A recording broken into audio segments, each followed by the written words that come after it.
Welcome and thank you for joining us today as we share the barriers that exist in organic oat supply chains in Canada and explore strategies to overcome these barriers. My name is Marla Carlson and I'm chair of the Organic Value Chain Advisory Committee, and I'm moderating today's webinar. COG's office is located on the unceded traditional territory of the Algonquin and Anishinaabe people. We recognize and honor the inherent and treaty rights of all Indigenous peoples across this land. We also acknowledge the historical and ongoing oppression of land, cultures, and Indigenous people in what we know as Canada today. As an initial step towards reconciliation, we encourage you to learn about the history of the land where you live. Please visit Whose Land. I'm calling in today from Regina, Saskatchewan, Canada, and I'm situated on Treaty 4 territory, the traditional home of the Nahiawak, the Anishinaabe, Dakota, Lakota, Nakota, and the homeland of the Métis Nation. So we're going to start with a little housekeeping just so everyone can get the best out of the webinar today. So if you can, you'll just see on the screen some instructions there for you. So we do have French language interpretation today. So on the bottom right hand of your screen, you will see an interpretation globe. Just click on that and choose your language preference. And if you have questions today, there's a Q&A function, and we would ask you to drop your questions into that function for us. And please ask questions as we're going along throughout the day, because then when we get to the end to the question time, they're all queued up and ready to go. Also to let you know that today's webinar is being recorded, and the recording will be available within 2 business days of the broadcast, and you can access it on COG's YouTube channel. We also would encourage you to introduce yourself in the chat, to connect with other participants and share your observations. We are also sending out a poll to learn about your relation to the organic oat sector. So that's just popped up on your screen. So we'll just wait 20 or 30 seconds and get everybody to fill that poll in for us. Just gives us a sense of who's in the virtual room.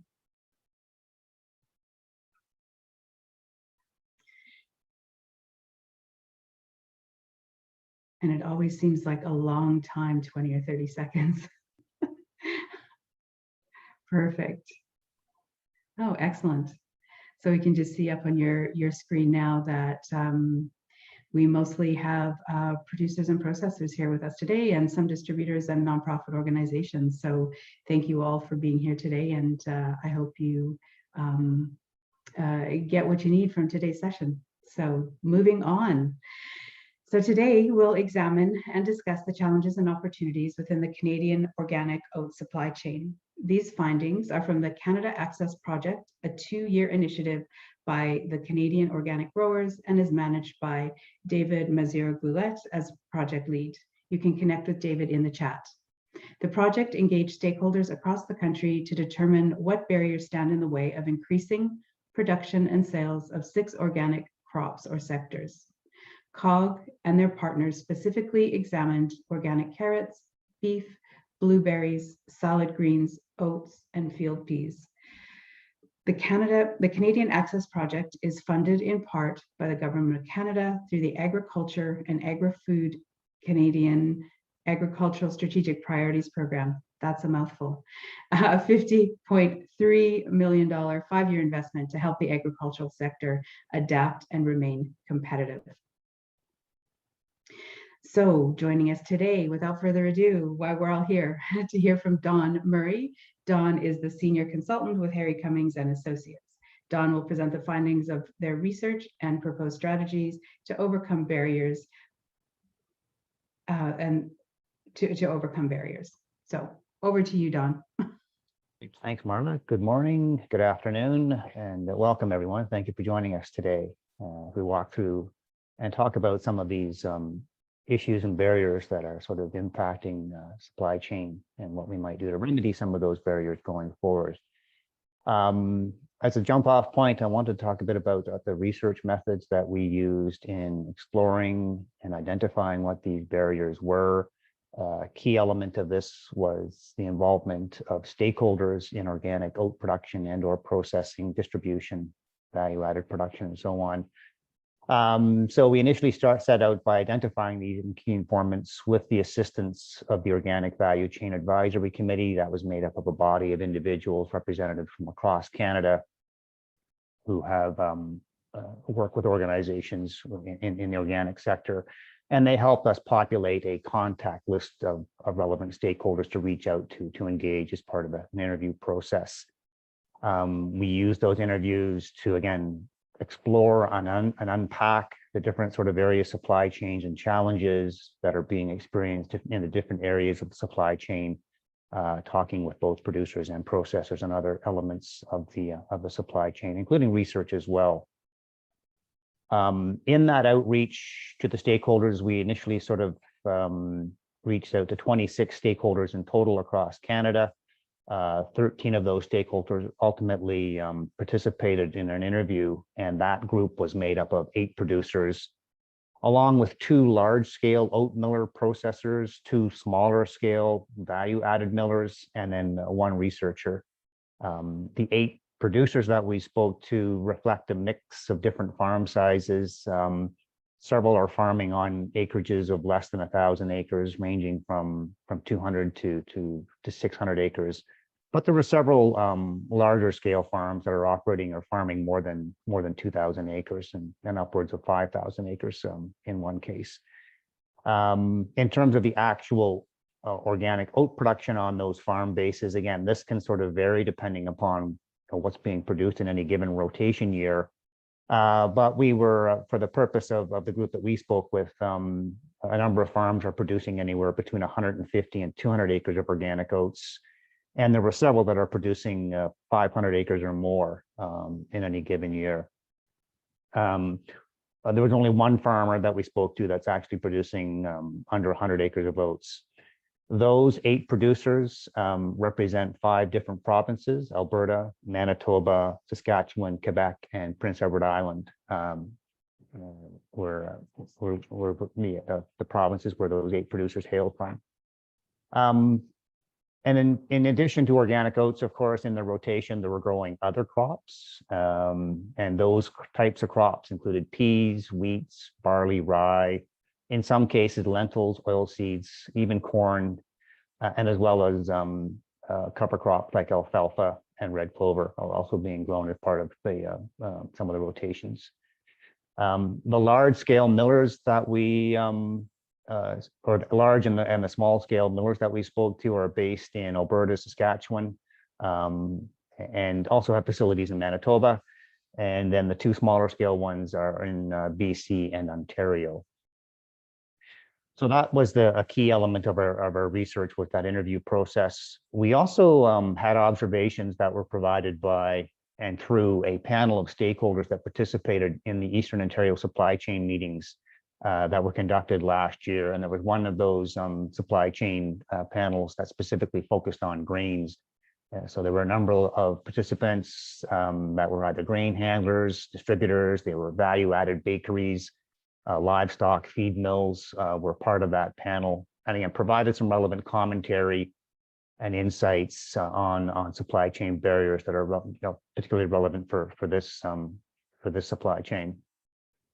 There was also a national survey of organic sector stakeholders that COG conducted in partnership with the Canadian Organic Trade Association and the Organic Federation of Canada, again looking at important data gaps in the sector, and that involved a total of about 370 stakeholders actually responded to that survey, of which there were 200 producers who were involved in some form of crop production. Again, the survey itself didn't necessarily focus on organic oats, but there were many elements of the findings that served to reinforce and validate the themes that emerged through the key informant interviews that we conducted. Another quick piece here that was part of our sort of research was the Guelph Organic Conference roundtable discussion on supply chain barriers. Again, this was an event that was held last year at the conference last year. And again, there were several panelists that shared their observations on the barriers they were experiencing directly or indirectly. And there were another 50 attendees who sat in on that conversation. And we had a number of polled survey questions that they responded to.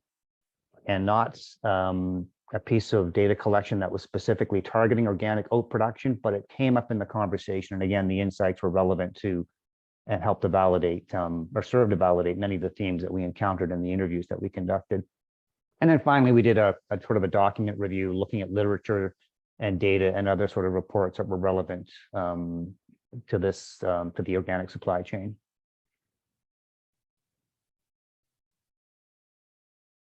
So before we get into the barriers, let's have a look at the snapshot of organic oat production and sales in Canada. And even the bigger picture of what is total production of organic and non-organic oat production. So we know from data from Stats Canada that the total harvested oat area, organic and non-organic combined, fell by about 15% from 3.2 million acres in 2019 to about 2.7 million acres in 2020. And there was also a corresponding drop off in yield during that time by about almost a third. But the total harvested oat production in terms of quantity fell by about 43% from 4.5 million tons in 2019 to 2.6 million tons in 2020.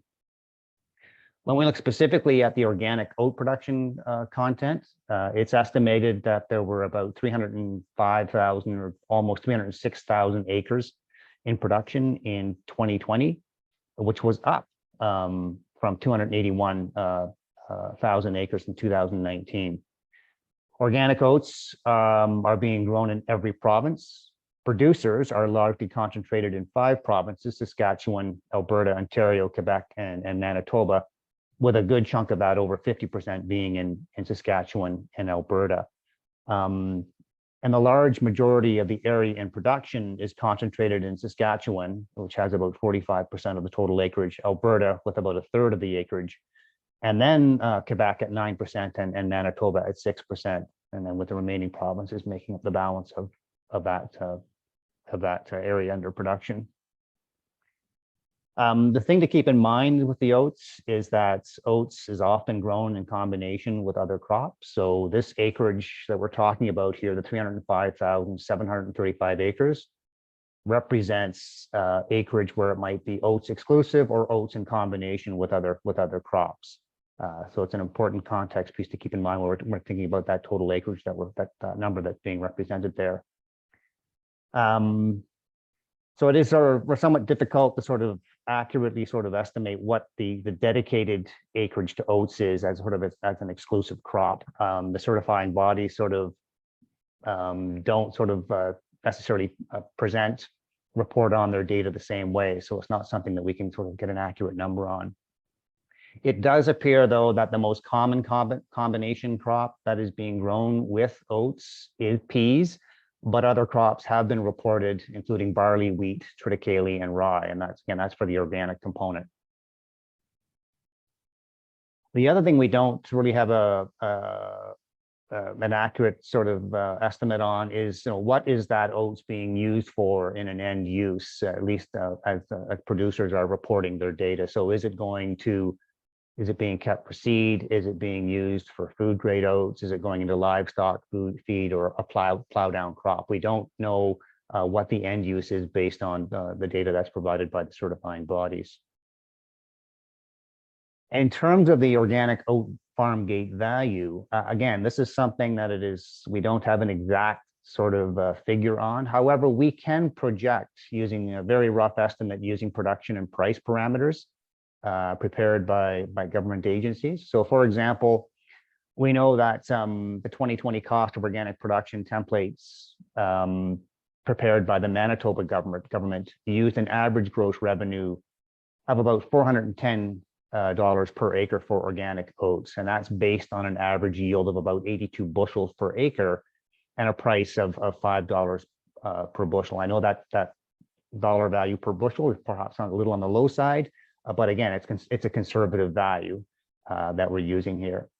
And so if we conservatively estimate that 75% of the organic oats produced in Canada in 2020 was harvested and sold off the farm, so that's about 75% of that 305,000 acres we talked about, and then we apply that return value of about $410 per acre, for that production, then we would project that the total farm gate value of organic oats to be as high as 94 million. And again, we think that's a conservative value, but it gives us a sense of just how the size of the value of the organic oat production in Canada.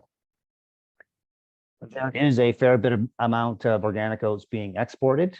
In 2020, the total value of certified organic oats amounted to 14.3 million, and this was up from 13.7 million in 2019 and 9.8 million in 2017, but down slightly from 15.4 million in 2018.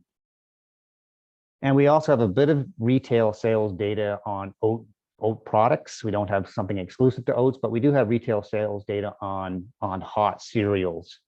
Hot cereals, including things like oatmeal, cream of wheat, cream of rice, and corn meal grits. Again, we don't have something in the sales data that's exclusive to oats, but again, it's oats sort of make up a substantial amount of the hot cereal market, and they're very popular, certainly in Canada. So we know that in 2020, the total retail sales of hot cereals, organic and non-organic combined, amounted to $188.6 million, of which the organic hot cereals accounted for about 10.5% of those sales, or almost $20 million.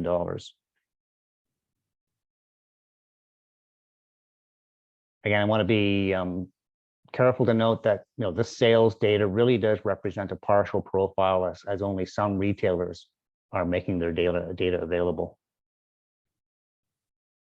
Right. So let's move on to some of the key barriers to supply chain development and corresponding strategies for the organic oat supply chain.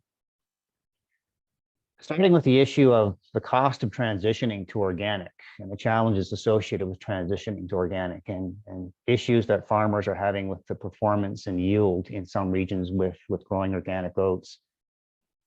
We've heard that transitioning to organic involves time and resources. It's a commitment to go out there and acquire and adopt new knowledge and practices related to organic production, and also to marketing, and including finding and securing marketing channels, right? And it's farmers are likely to experience reduced cash flow during the transition period, anywhere from 3 to 5 years. And there could also be corresponding lower yields before a premium price can be captured on that certified organic label. Farmers did certainly relay to us that there are a lot of upsides to growing oats. And maybe we'll talk a bit about that before we get into the issues that they're having in terms of with their performance and yield. But in terms on the plus side, why are oats attractive? Well, they have a variety of uses, right? So they can be used in food manufacturing. They can be used in livestock feed, be it a grain or a green feed product. And they can also be used as a green manure. Hulless oats in particular have a higher protein content versus regular oats, and are sometimes preferred by farmers and food processors for milling or livestock feed. Oats in general are viewed as a good organic crop because they grow aggressively and can outpace or smother weeds. And they're also viewed as a good rotation crop to include in regenerative farming, and generally can provide a reasonable return. As I mentioned earlier on, oats are often grown in combination with other crops like peas. And peas are good also for helping to choke out weeds. And we've heard that peas can do well in dry years, and oats will do well in wet years when they're grown in combination. So again, it gives you a bit more insurance when you've got a combination like that can handle varied weather situations. However, several stakeholders emphasize that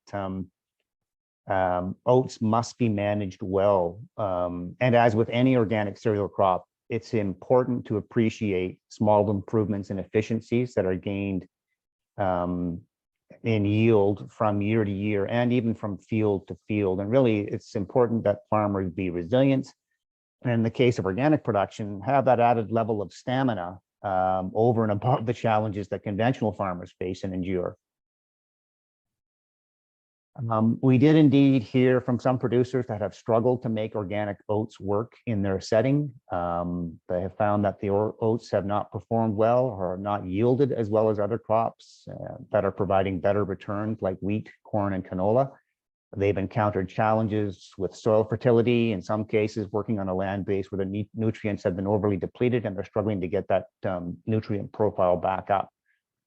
There are issues with disease like leaf and stem rust, and ongoing issues with wild oats, which are difficult to screen them out once they're in the crop without the right equipment, which can be inexpensive. It can be expensive to do that, or costly, especially if they have to ship those out to be screened and cleaned off site.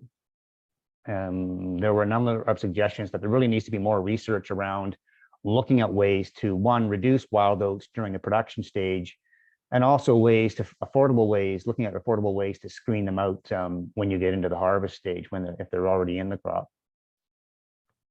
One stakeholder observed that organic prices seem to have stagnated in general, and they're seeing some organic producers, in fact, moving back to conventional. One sort of stakeholder described the change in oat acreage as a battle for acres, observing that as much as 30,000 organic acres could be returning to conventional production. However, this particular stakeholder also feels that those that are leaving organic maybe should not have been on organic in the first place, and may not have been motivated to go into organic for the right reasons, thinking that they were probably there to go in for the initial profit, and perhaps not entirely committed to the organic philosophy. Indeed, some producers are feeling that this sort of drop off in production might be a positive development, as it could serve to tighten up the organic supply chain and bring the price back up somewhat. At least two stakeholders commented on the idea of this issue of it being somewhat costly to transition, that some form of compensation might be helpful to incentivize farmers to make that leap and go into organic. However, one miller shared a story with us where they sort of experimented with paying farmers a premium to help them through the transition period, with the expectation that this cost would be recovered by the mill, once they had sort of gotten their certification through a transition fee. But ultimately, they decided to drop that approach because it really felt like they were penalizing the producer at the time they achieved their certification. Another issue that came up was this the record keeping that's associated with organic production. Now, many of the producers we spoke with, in fact, actually found record keeping to be beneficial, and it's a valuable feature of the organic sector. Producers have commented that it's made them better farmers as they've become more detail oriented, and they're able to track their activities and even sort of see where their breakthroughs are coming out over time. But one producer did emphasize that it's important that if you've got hired staff or employees, that they also have to be dedicated to ensuring that the record keeping is accurate and complete, and really has to be internalized as part of their job responsibility.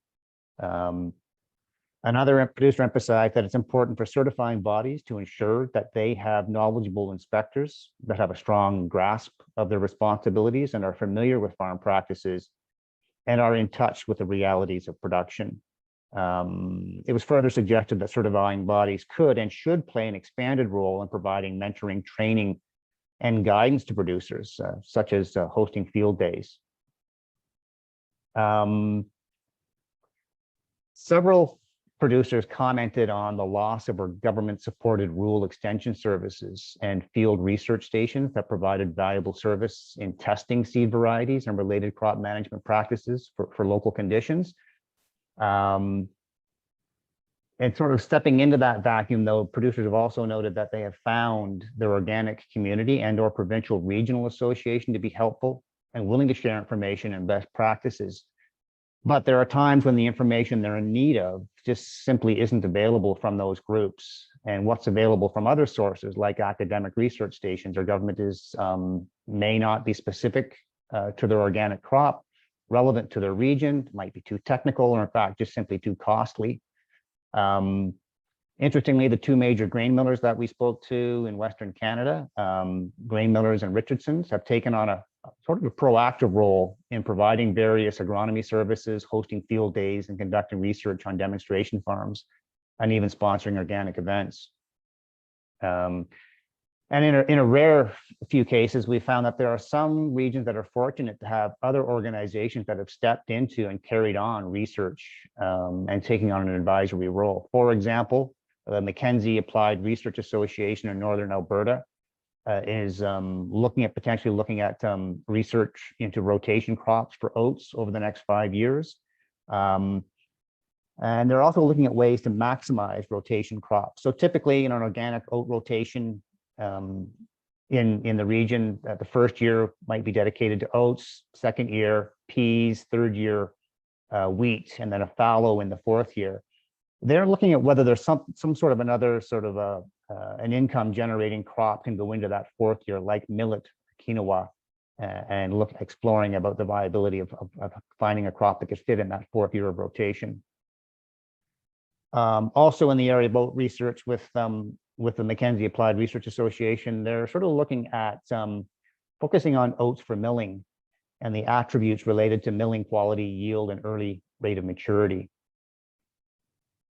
Another producer we spoke to indicated that they're getting good support from the University of Manitoba, as they have an organic specialist and stakeholders have established an informal group of organic farmers that share information.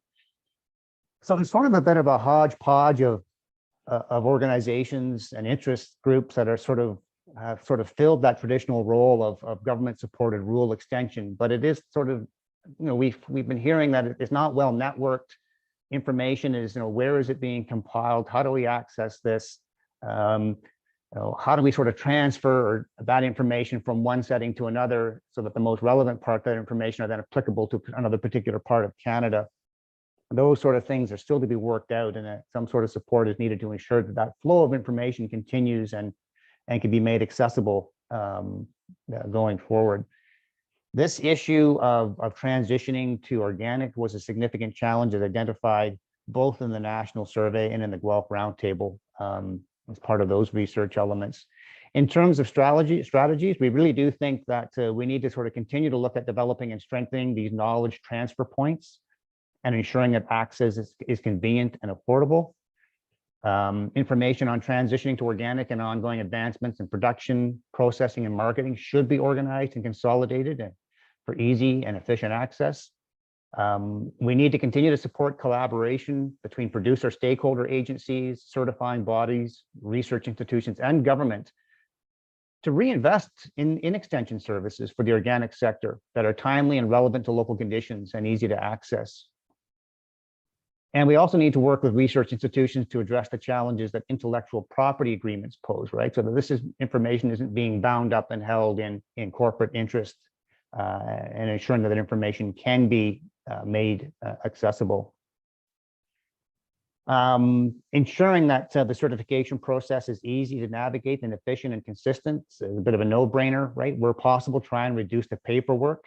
And also where possible, using online platforms. So allowing the documents to be updated annually with pre-populated data fields so that if a producer really isn't sort of modifying their practice in a major way, a lot of the information from the previous year is simply carried forward and is in the application without having the data to be re-entered.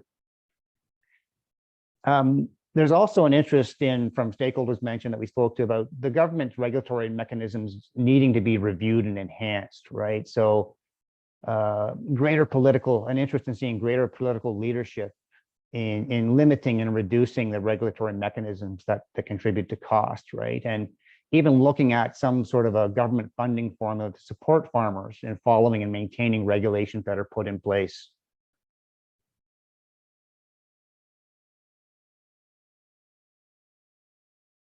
A number of farmers talked about issues they've encountered in accessing and the affordability of organic inputs and infrastructure and/or equipment. In particular, that we had discussions about organic seed. The seed variety selection for organics is a key factor in producing high-yielding, high-quality oats. And different varieties will vary in the yield potential, the resistance to lodging, test weight, growth percentage, time to maturity, and so on, right? So there are a number of factors that have to be taken into consideration when choosing the oat variety at a local level, in terms of the local climate, soil type, disease pressure, and what the previous crops were in rotation. Several of the producers we spoke to confirmed that they're using conventional untreated seed. From their perspective, organic seed at this time is not at a price point where it's economical. They have found that it can be twice as much or more expensive than organic seed. And with the organic production systems, they're typically having to seed at a higher rate. In one case, someone indicating 2.5 to 3 bushels per acre. So the investment can be high for the organic oats when they're sourcing organically certified seed. One stakeholder noted that their preference is to use local seed that is adapted and known to perform well in local growing conditions. So a conventional type seed that is untreated. But again, for them, the importance is that this is already a proven seed that they will know that will perform in their particular region. We do know that there have been organic certified seed that has been sort of grown in Canada and registered in Canada. So that seed is out there. But again, it seems as though that the price seems to be an issue that's still sort of causing concern for some producers. Some producers have been holding back part of their organic harvest for seeding, but they've also noted that they at times have shortfalls and they've had to rely on untreated conventional seed to replenish their seed stock.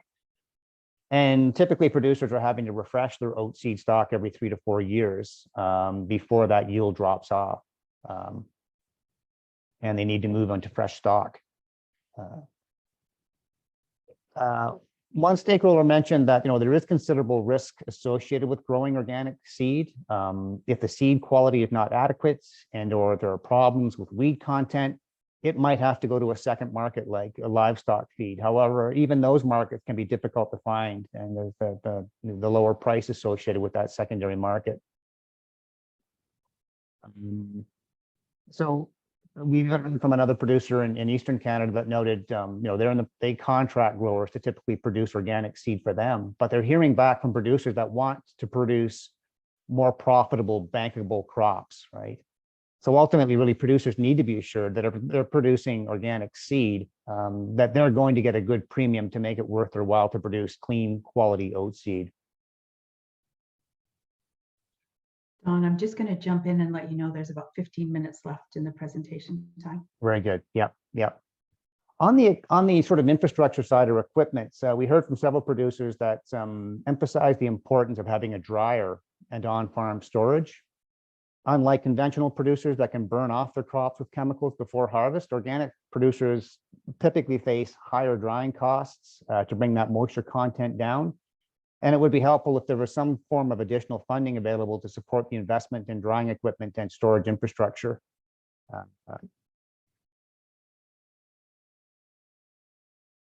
So in terms of a strategy, we really think that the sort of maybe looking again at this sort of opportunities for finding collaboration between the organic industry, research institutions, and government to look at developing and sustaining a domestic organic seed and research breeding program. Again, focusing on developing and sustaining research and a breeding program to ensure varieties are optimal for local growing conditions and resilient to disturbances like climate change. And again, also ensuring that organic seed is accessible to producers. Land affordability and availability. Many of the producers commented on how land values have increased significantly in the last 10 years and have made entry into farming or even expanding the existing land base prohibitive. We've been hearing land prices over the past 10 years from a producer in Eastern Canada noting they've gone up from 1,500 to 15,000 per acre. And even rental land prices are substantial now, ranging from $200 to $400 per acre. And if you're only getting $400 per acre on the oats, it really sort of drives you to look at other crops that are paying a higher return than oats. If you're already paying, you're more or less just breaking even after paying for rent. So several producers talked about how land values have gone up and have made it sort of, for them, prohibitive to sort of look at buying more land and expanding beyond what they're doing. An interesting approach by one producer in Western Canada was actually to do a land swap. So what they did was they did have land that was sort of in a different part, an area that they had to travel to. but they ultimately swapped that land with a neighboring farmer, and so that they were able to then sort of have that contiguous sort of piece of parcel, and it was easier for them to access.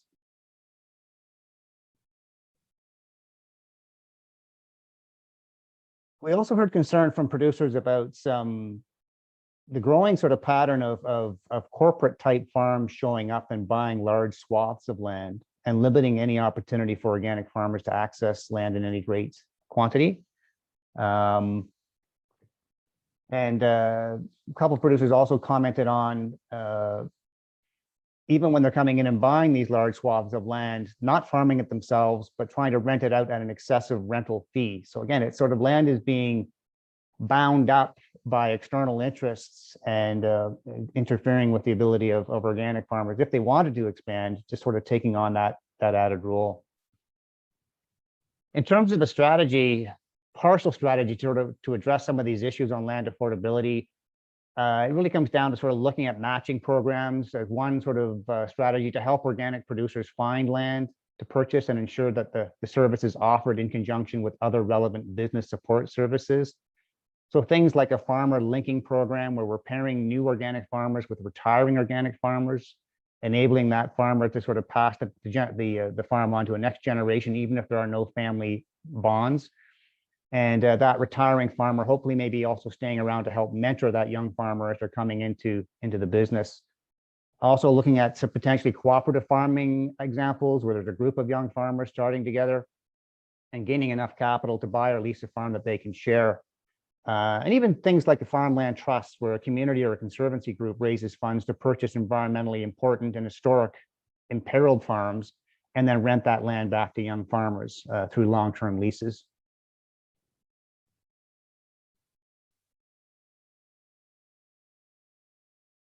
We heard a number of concerns around climate change related challenges. There's an increasing observations around the increasing frequency of extreme weather events associated with climate, which is impacting production activities and cycles, and producers are having to adapt more quickly to changing conditions. Several producers in both Eastern and Western Canada confirm that they're experiencing successive years of heat and droughts, which has impacted yield. There have also been events of extreme rain events and flooding, which has resulted in challenges in harvesting in very muddy conditions and resulting in higher dry down costs for the grain. Several producers noted that they see regenerative farming approaches as a way to mitigate some of the severe impacts of climate change. And one producer really strongly advised that the organic sector needs to tap into this regenerative farming approach or risk being left, the sector risks being left out of the conversation, right? So the organic sector, the feeling is that the organic sector needs to contribute to the conversation and possibly be a leader in the conversation on regenerative farming and how it aligns and supports with the organic approach. Another producer took this further, advocating that the regenerative approach needs to be formally integrated into the organic systems and certified alongside organic practices. And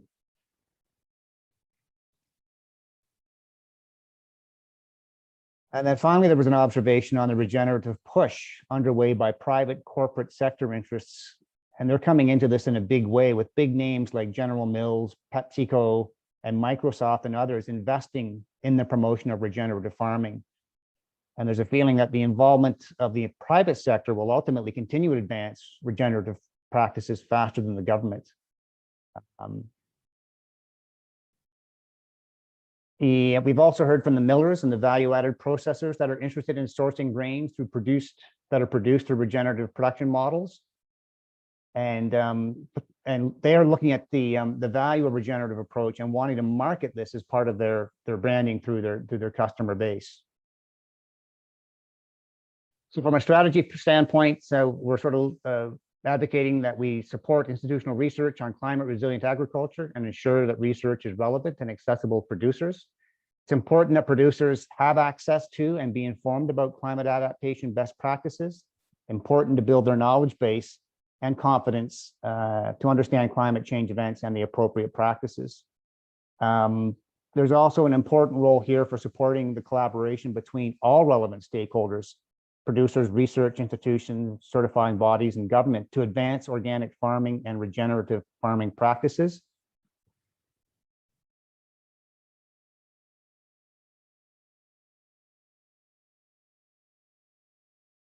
Another issue that came up was the limited local markets in some regions and distribution channels that are underdeveloped for the organic sector. This was more of an issue with, I would say, in Eastern Canada than Western Canada. In Western Canada, we heard that the producers are marketing their oats to buyers in Alberta, Saskatchewan, Manitoba, and BC. And generally, they weren't encountering too many issues in the amount of oats that those buyers in those provinces are taking. Producers really emphasized the importance of having a reliable, dependable buyer. And that without that infrastructure, growers might be less inclined to grow organic with buyers that are there to sort of take and pay for that product. And have mills that are supportive, as we talked before about grain millers and Richardson's being quite proactive in providing value-added services for producers, and even in providing trucking services if need be. In Eastern Canada, the issue of having a more limited local marketing options came up repeatedly.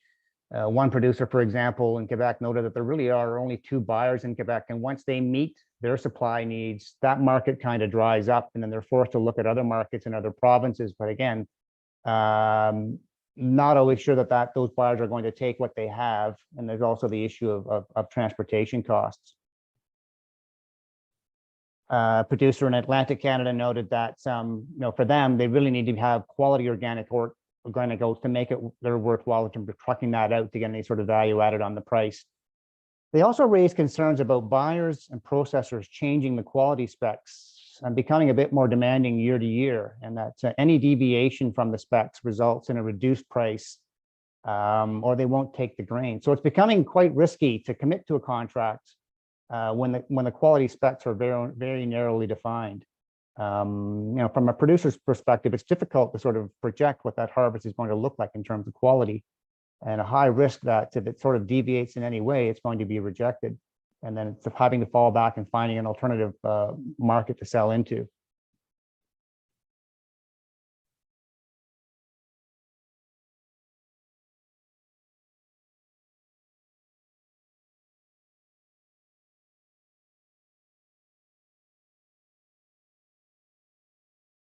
So really around this piece around the limited local markets, it comes down to sort of facilitating and ensuring that we're supporting communication and networking between producers and buyers to identify marketing and distribution opportunities, including effective transportation linkages.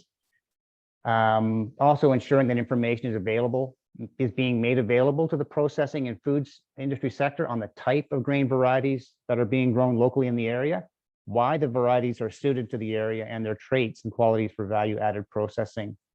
And to some extent, where possible, encouraging processors to work with more varied quality standards, which sort of reflect the year-to-year variabilities in growing and harvesting conditions. It's very difficult to have equivalent quality from year to year and even from field to field. And many factors out of the hands or out of the control of organic producers need to be sort of taken into consideration when making decisions around the allowances around taking in the oats. There are certainly a number of growth opportunities that we're seeing with organic oats, growth in the oat-based food products. Producers are excited to see things like dairy substitute items sort of capturing the consumer interest. And one stakeholder in the milling industry believes that organic market is substantial and has room to grow, and that the COVID-19 sort of pandemic actually stimulated oat growth with consumer interest in baking and ongoing interest in oat-based products like oat milk. But noted there was an oversupply of organic oats in the past couple of years. The consumers wanted a cheaper conventional oats. Noted that organic oat quality has gotten better year to year, and they're seeing less dockage as producers improve production techniques, and we're getting better quality and better yield and cleaner crops through improved weed control. There's also interest in identity preserved oats. Producers and food processors are interested in identity preserved oats. They're produced right now in northern Alberta, have distinct quality traits for milling qualities, but we need to ensure that the handling and processing infrastructure can accommodate that product at a reasonable cost. I've also identified gluten-free oats there, but associated with that is the need for them to be produced under purity protocols, and there could be additional specs required by the processor. That might include specific crop rotation protocols, isolation protocols, and even third-party inspectors for those crops. There's also looking at getting at this value market opportunities for the oat screenings, right? That there's trying to make sure that we're maximizing returns on every element of the crop, and alternative markets for the for crops, and even the sort of screenings, and ensuring that we're capturing that in either through the organic livestock feed sector, the pet food sector, and so on.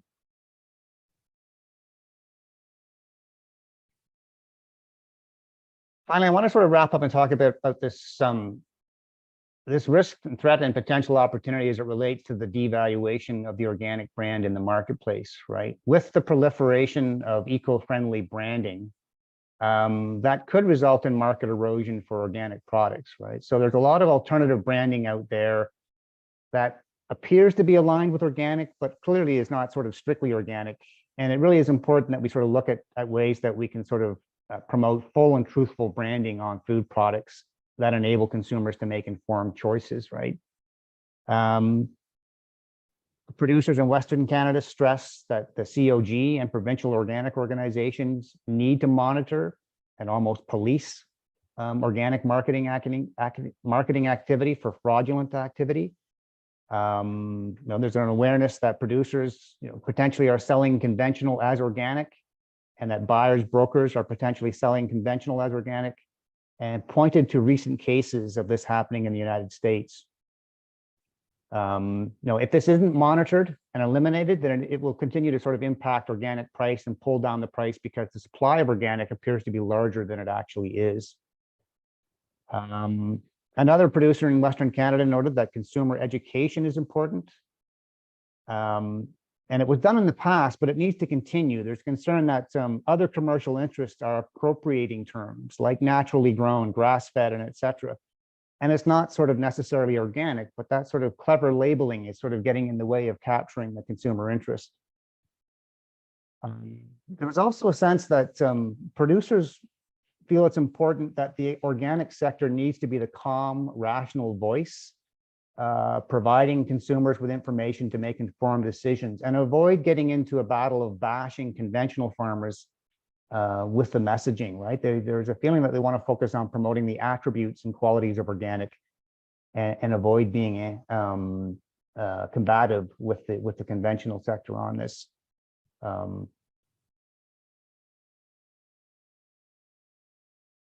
So really going forward, it's important to ensure that the marketing and promotion of certified organic products enables consumers to easily differentiate the organic product from the non-organic options. The resilience of organic farms and their ability to help mitigate climate change are important messages that need to be reinforced in marketing campaigns and to build on existing consumer loyalty. Producers will also emphasize the need for retailers to take on a greater role in promoting organic products and informing consumers about the benefits of organic farming. And also processors and producers, or producers in particular, need to look at creative ways to help retailers break out of their customary selling and pricing approaches to help consumers opt into organic options. For example, one producer we spoke to, not in the organic oats, but in another organic commodity or product, talked about allowing customers to pay a premium price if they wanted to support organic products as a way to sort of get them to buy in initially, that it was something not being forced on them, but ultimately maybe they would come around and think it was developing an attitude that it was the right thing to do. There's an important role for provincial and federal government agencies to monitor and regulate eco-friendly marketing claims to ensure that they are truthful and not misleading. One producer suggested that federal and provincial governments have have come a long way in supporting organic. And there's sort of a feeling, though, that the government sort of needs to continue to more and step up and protect core organic standards. For example, encouraging and enabling farmers to get the proper organic certification so that they don't feel they need to sort of use alternative or clever marketing to sell their product. So I've quickly wrapped that up because we wanted to sort of allow a bit more time for Q&A as part of these discussions. I have to say that with our previous presentations, we've almost maxed out on the full 60 minutes in my simply doing the presentation. So I kind of went through the final points here in a faster tempo, but hopefully that allows us for a bit more discussion here at the end, and we can take questions at this point. Great, thanks, Don. We've been having a bit of a conversation in the chat function today, so you might want to just take a quick scroll through there. But some of the questions were around, are we seeing more imports this year, or what impact does imports have on on the Canadian market? Also, a question around using green manures to fix more nitrogen in the soil. Also talked about intercropping, and then the point being made around with your intercropping peas and yellow peas especially, and oats to do that nitrogen fixing, that the cleaning can be an issue at the other end, especially with any sort of chips or splits, because it's hard to to differentiate those in the cleaning process. And I've talked long enough for a question to come in, so that's good. What was the methodology in determining the $94 million farm gate value? All right, so that was I'll just go back to my notes there, because that was a